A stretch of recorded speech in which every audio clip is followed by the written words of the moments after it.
Hello everyone, my name is Jimmy and welcome back to the channel. In today's episode of Ripping the Fence, we're going to be breaking down everything we saw from Atlanta Motor Speedway. But before we hop into the video, I just want to quickly remind you guys to hit that like button and subscribe button. We greatly appreciate it if you guys did that.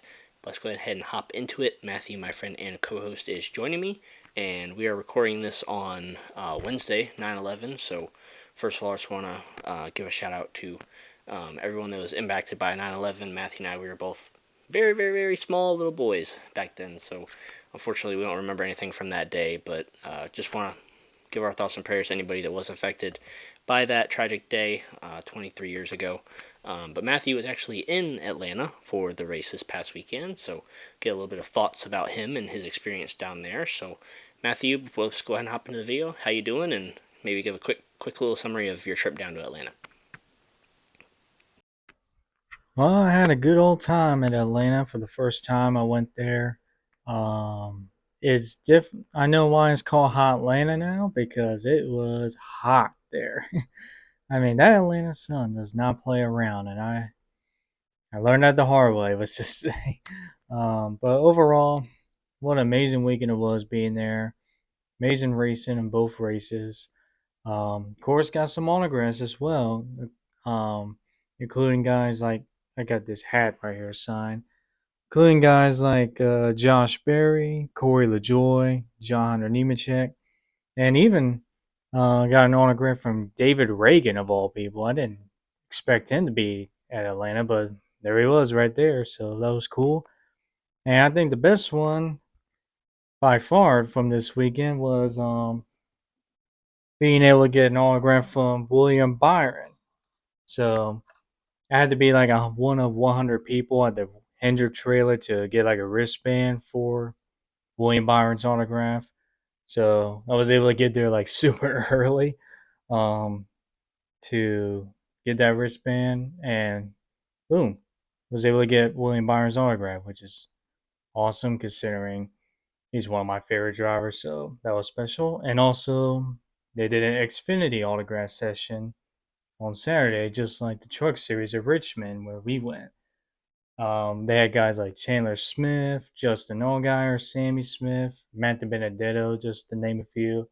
So that was fun also. But I think the best story I have from this weekend was getting to meet Kenny Wallace at the track. Of course, Kenny Wallace, long-time NASCAR driver, been on TV. Of course, he has a YouTube channel now, and I was able to have a little bit of a conversation with Kenny Wallace about his YouTube channel, and of course, we were talking about one of his videos that he did about NASCAR drivers need to do more, and let's just say he was basically telling me about something about Chase Elliott, and he roasted him pretty badly, which I'm not gonna say on here, but um, that was kind of fun. That was funny. He had that signature laugh at the end, that recognizable laugh that he has. Um, so I think that was the best thing that happened this weekend was getting to meet Kenny Wallace and have a little conversation with him. But overall, amazing fun weekend it was, and let's get right into it because we got a lot of stuff that happened on the track and a lot of stuff that happened off the track. So let's get right into it. Yeah, I'm a little bit jealous you got to go to Atlanta. I need to start giving you my camera or like a GoPro or something to freaking take around with you and get all this footage. I mean, you got to meet some Xfinity drivers, you got to meet Kenny Wallace, William Byron, you got to do all this fun stuff. So I'm excited that you went. That was really cool. Um, I'm a bad photographer, by the way, so I don't think you should trust me with that camera. but yeah, awesome that you were able to go. I definitely need to put it on my bucket list at some point, and maybe one year if I don't go to the Daytona 500, I can go to the Atlanta Spring Race, which is at night. Seems to be just a little bit cooler there in the spring, but yeah, let's go ahead and hop into everything that happened during the race. I'll try to keep it somewhat short and simple. I got a few points here that I can talk about, and if Matthew wants to jump in, he can jump in at any time. But so we'll start. We'll go a little bit backwards. We'll start with the ending of the race. There was an overtime restart, and Joey Logano and Ryan Blaney were on the bottom row, Penske teammates, and then on the top were Trackhouse teammates Daniel Suarez, who is in the playoffs, and Ross Chastain, who is not in the playoffs. And they get going on the restart. Seems like the Trackhouse cars are actually a little bit more connected on the restart, and they get a pretty good push. But the Penske Fords, they're able to prevail on the bottom, and the Trackhouse cars end up splitting apart just a little bit.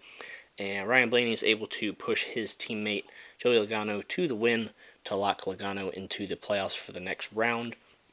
So I'm actually going to start off with the top 10 first and then hop into everything else as we go along.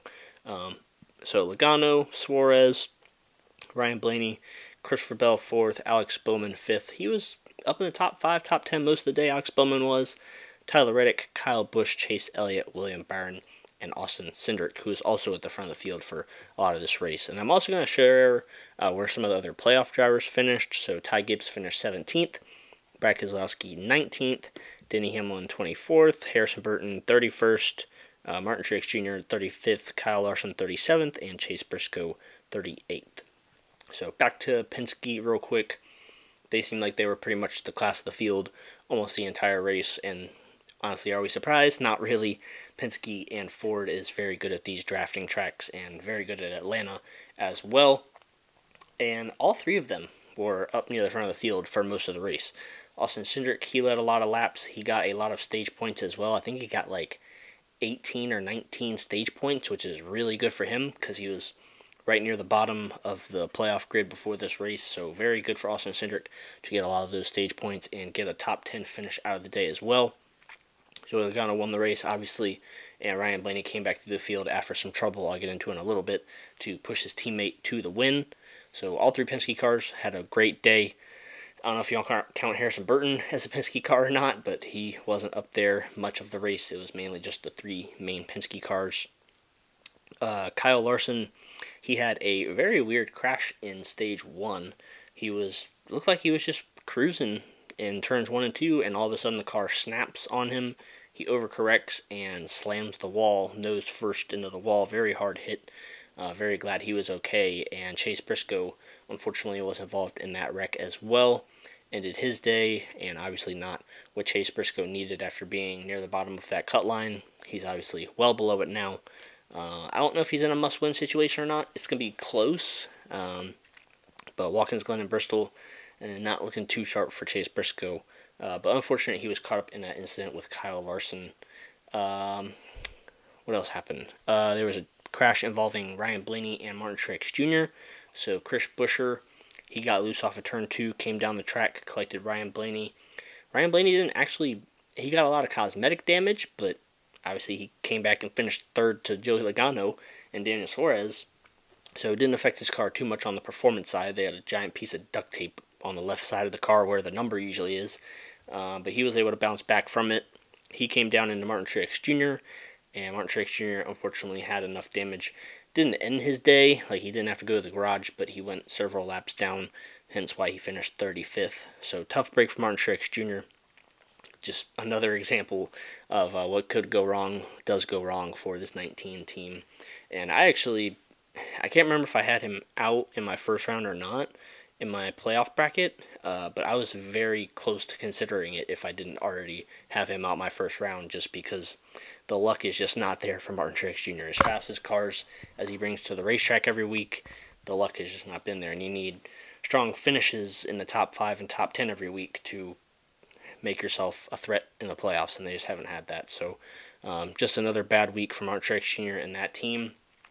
And I'm not gonna go on too much of a rant here because this is PTSD for me, but Ty Gibbs semi kind of got screwed over a caution late in this race for another stupid sign falling onto the racetrack. And I'm not gonna go on a huge rant because the memories are already starting to come back from the Roval in 2022 when the sign fell off for Chase Elliott when he was in the lead at the Roval. So not gonna go over it too much because I'm just like, I don't want to talk about it. But like NASCAR, come on, y'all. I mean, I guess it's not NASCAR's fault because it's more of the Speedway's fault. But come on, y'all. You gotta do something to make these signs from falling off the racetrack. It wasn't too big of it wasn't make or break situation as it was kind of for the Roval back a few years ago. But like, come on, y'all! Like, it's 2024. We can figure out how to put signs up around the racetrack that they're not going to fall off during the race. But yeah, that did happen once again. Ty Gibbs, he got shuffled back on that restart, which is, and props to him, because in his interview they asked him about it, and he said he was more upset of the fact that he didn't like make the right block at the right time that sent him back to the middle of the pack. So props to him for not getting too upset over it, at least after the race. Um, what else happened? On the final lap, there was an incident coming off of turn 4. It did involve Harrison Burton and Denny Hamlin. That's why they finished a little bit later back in the pack. But also, speaking of Denny Hamlin, I don't know what was going on with him during the race. I know in qualifying, he was just way off the pace. Something was wrong with the car, and they were trying to get TRD involved to look at the engine to possibly get it replaced. And I think they replaced some kind of like spark plug or something along those lines in his engine, along with Ty Gibbs and Martin Truex Jr.'s engine. So all three of them had to start in the back of the field anyway. But Denny Hamlin, I don't think I've ever seen this kind of Denny Hamlin on a drafting track before. He just did not want to make his way through the field and did not want any part of the pack because he was scared that they were going to crash, and there was just no big one in this race. I mean, until the final lap that he was involved in, but there were just not that many big crashes. There were a few small ones, like the Larson one, the Truex and Blaney and Busher one. Gregson got spun out, but there weren't really any big crashes. And Denny Hamlin tried to play that strategy for once, and it just didn't work. And I was very surprised to see him do that because he's kind of usually the guy that's like, oh, I need to go for stage points because those are usually guaranteed points. Whereas if you crash later in the race, then you walk away with no points. But yeah, very shocked and confused by that strategy of Denny Hamlin. It didn't work this time. Of course, the first time he tries this strategy, it doesn't work for him. But he's still okay-ish in the point standings. But yeah, that's really it for as far as like the race itself goes. The racing, I almost in the broadcast kind of mentioned this as well, that it looked like kind of old school super speedway racing, where there's a lot of single file and you can kind of slingshot past somebody in the corner and slide right back up in line. I almost thought the racing was better when they were single file compared to double file, except for late in the race when each lane was pushing like that. But like early in stage 1 and stage 2, even some of stage 3, it was just like one car out in front of the pack, kind of blocking both lanes. And once the cars kind of got in a straight line, it was easier for that second car to pull out a line and slide back ahead of the leader. So I almost thought the racing was better when they were single file, kind of like old school Daytona, Talladega, how the 87 cars kind of drive in iRacing, if anybody can relate to that as well. But yeah, I thought it was an okay race, pretty solid.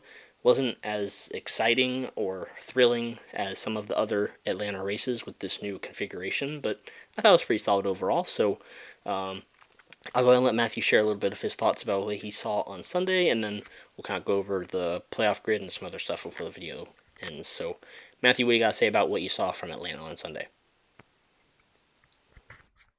Well, from what I saw there at Atlanta, I thought this was a pretty good race. I liked how this race, while it was exciting, it wasn't too chaotic like it was at Daytona a couple weekends ago, or even like the spring Atlanta race where there was just a lot of crashes going on. Um, I thought this race was very good. First and foremost, want to congratulate Joe Logano. Those Penske cars were very fast in this race. I mean, all three of them. Logano was fast, Blaney was fast, even with damage, and then Austin Cindric was the most impressive one, to be honest. I mean, stage two, he was able to hold off both lines, was able to win stage two. He had his career race in laps led. This was a pretty good day for Austin Cindric. So, depending how Watkins Glen and Bristol goes for him, he has a solid chance of making it through the second round with just from the points that he gained at Atlanta this weekend. So overall, Penske was very fast. Um, that Larson wreck was very bizarre. I mean, I haven't seen anything like it before. I still don't know if it was he got loose or a tire blew or something on the suspension broke. I mean, that was very bizarre. And Chase Briscoe did his best Arga brakes impression there. Um, like, jeez. But, of course, once again, shows the safety of these cars, how amazing they are. Um, as both of them were able to climb out okay. So, once again, testament to the safety of these cars and what NASCAR mandates these cars to be like. So, um, great to see.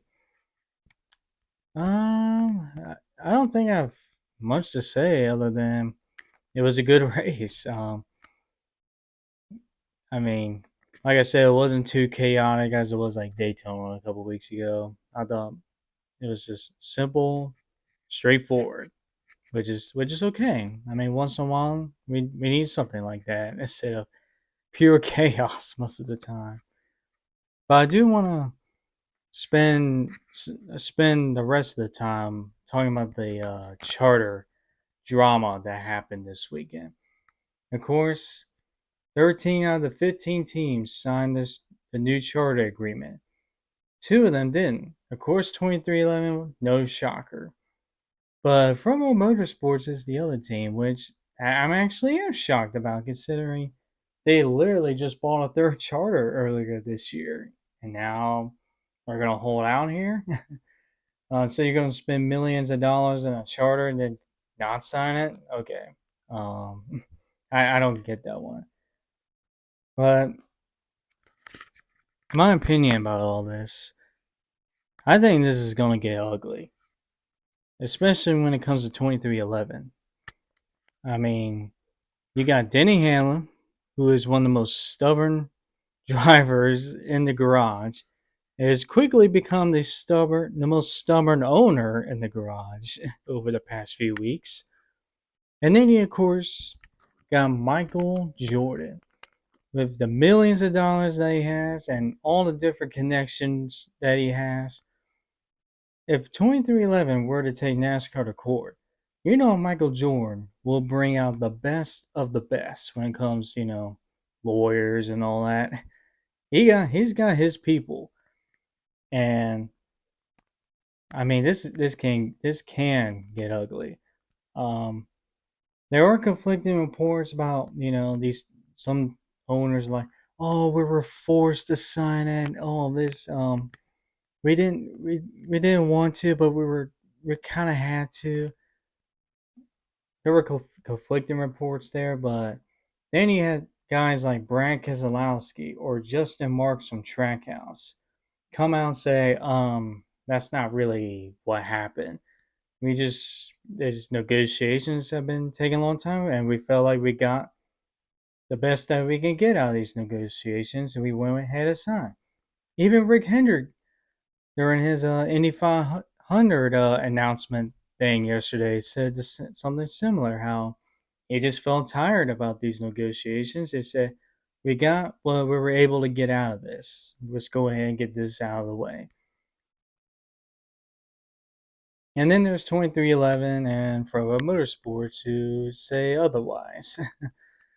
um, I mean, I don't know how 2311 is gonna win this battle, other than they say, oh, we're taking NASCAR to the federal court here. We're going to take them to court here. If they do that, then I feel like NASCAR might be screwed basically, because if you know NASCAR for a long time, when it comes to business, they are a private company. They are very private when it comes, financial numbers, official attendance, records and all that. They are very private when it comes to anything financially. If 2311 were to say we're taking NASCAR to federal court, That means NASCAR would have to make those numbers public when it comes to, the financial side of things. They will have to make it public. Does NASCAR really want to do that? Do they really want to risk that? Something that they haven't done in a long, long time? My opinion is no. They're set in their ways, and I think they're going to do whatever it takes to keep those numbers private. So that might be something that 2311 might win at, is if they take him to court, because NASCAR does not want, have anything financially come out public. Um, but if 2311 doesn't, then there's no way 2311 is gonna win any new different agreement. Basically, they're not gonna win because if they were gonna get a better deal, these teams had to be aligned together. They would have had the same, thoughts, the same objective, the same goal. Like NASCAR. NASCAR themselves are under the same umbrella. They have the same goals. The teams do not. You really think Rick Hendrick thinks the same way as Rick Ware does? Do you think Joe Gibbs thinks the same way as like Spire Motorsports does? Do you think RCR thinks the same way as JTG Daughtery? No. Every team has different objectives. Every team has different goals. Every team has different philosophies. So these teams were never going to be under the same umbrella. These teams were never going to, align with one another, have the same overall thoughts. They have different objectives, and that's why you saw they most of those teams signed it. Um, if they were under the same umbrella, then none of them would have signed it. But guess what? That's not the case. They have different objectives. So overall, like I said, I think as long as 2311 doesn't take NASCAR to federal court, I think 2311 is not going to get a different deal. But if they're able to get them to court, I think that's when NASCAR might be on the losing end of it. Because, like I said, they're very private. They don't want any of their financial numbers to be public. And they might give 2311 and all the other teams. I heard Rick Hendricks say this during his press conference yesterday that if 2311 was somehow to win this court case theoretically, that all the other teams already signed probably would get adjusted in the contract to give what 2311 getting. That's what Rick Hendricks said. So if 2311 are able to win this case, if it does, then we can see a brand new business model. So we'll see how this goes. Hopefully it ends soon because I don't want this becoming a big distraction when it comes to the playoffs because we've seen Hamlin already get affected by it. I think NASCAR loved every moment of this weekend of Hamlin struggling. I think they loved it because you know how NASCAR can be petty sometimes. So overall, this could get ugly. This could get very ugly. Yeah, I'm very confused and perplexed about this whole situation and surprised it's come to this point. But like at the tweet up at Richmond a few weeks ago, I asked, I think it was Jordan Bianchi, I asked him if like part of this taking so long is because of the new owners in the sport, like the Denny Hamlin and Michael Jordan combo. And I mentioned Justin Marks and Trackhouse, but he was kind of like, no, they're more. It's more like Denny and 2311. They're pushing this back because they think that a NASCAR team can be like a NBA team or an NFL team, like that makes millions and millions and millions of dollars every year. And NASCAR teams, they don't do that. Like that's not how it's worked for the entirety of NASCAR. They rely majority on sponsorship to cover their races, and they're losing money every year. Like I think it was Jeff Gordon. He came out and said Hendrick Motorsports hasn't made money in like over a decade. So that's just kind of how it is. And hopefully, at least with the new deal that has been signed with the teams that have signed on, at least shrinks that gap a little bit closer for teams to get back to even or maybe even earn some money from all of this stuff. But yeah, I'm very interested to see where this goes over the next few weeks and months. The current charter agreement ends on December 31st of this year. So if 2311 and Front Row don't latch onto this agreement by the end of the year, they're not going to have charters next season.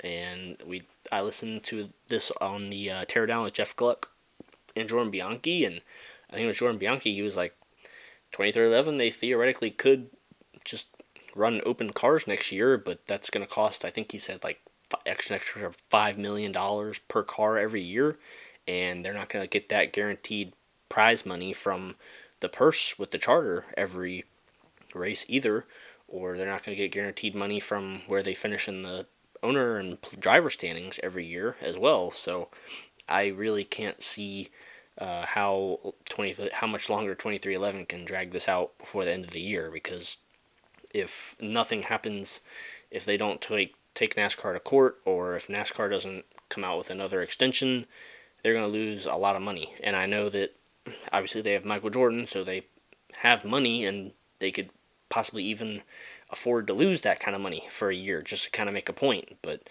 yeah, I'm very interested to see what happens, and kind of like what you said, I hope that this does get resolved somewhat soon, because we don't want this to take away from the action on the racetrack. We want this off-track drama to not impact the stuff that's going on with the playoffs and all that kind of stuff. Because I don't know if I said it on the video before, but I told Matthew, like, after I think it was Daytona, I was like, this could arguably be one of the best NASCAR seasons ever.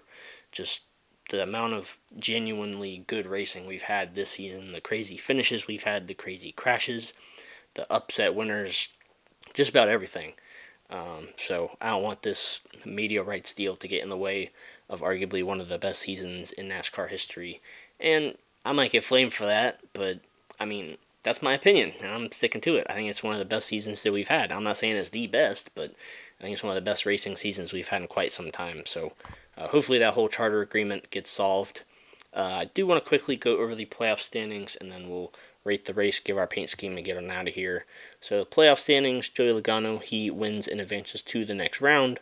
Then we have Ryan Blaney, pretty comfortable above the cut line, all the way down to, I'd say, about Chase Elliott or Daniel Suarez, who's 24 and 22 points above the cut line. I'd say they're somewhat safe. They're not locked in by any means.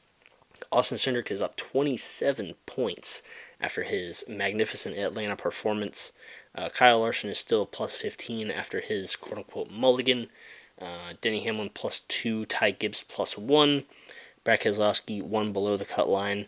I'm very surprised Brad Keselowski was not up at the front of this Atlanta race. He said he was struggling with the handling on the race car, but I expected him to be right up at the front with those Penske cars. He just never made his way up there. Burton is minus 16, Truex minus 19, and Chase Briscoe minus 21. I think Truex and Briscoe, I think Burton's probably in a must-win, just because obviously that car has not been the best this year.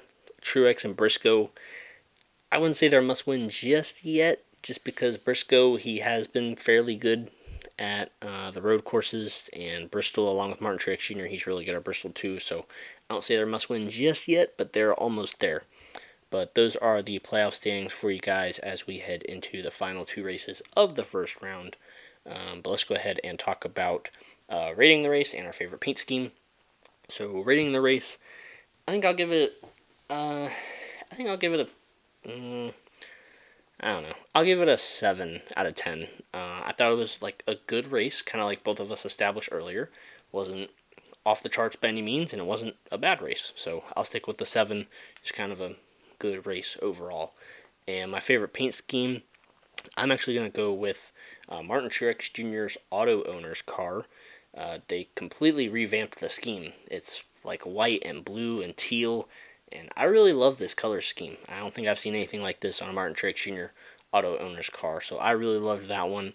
So yeah, Matthew, what are you going to rate the race, and what was your favorite paint scheme? For me, I'm going to give it a 8 out of 10. I thought this was a good race. I love the race in Atlanta. It's so much different compared to Daytona and Talladega.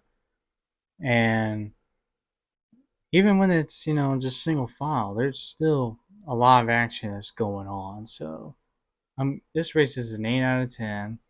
And then as for my paint scheme of the race, of course, Tyler Reddick drove the Jordan car this weekend, but I feel like I've already picked that already. So gotta go with something different this time. I like to keep the paint schemes different. So for me, I'm gonna go with William Byron's relay car. Seeing this in person, I thought this was a nice paint scheme, from the white, the mint green to the black. And of course, my favorite part of a paint scheme nowadays, the chrome numbers. And the numbers on these cars is chrome, not red, not blue, chrome. So I love it when they do that. So that's my paint scheme of the race.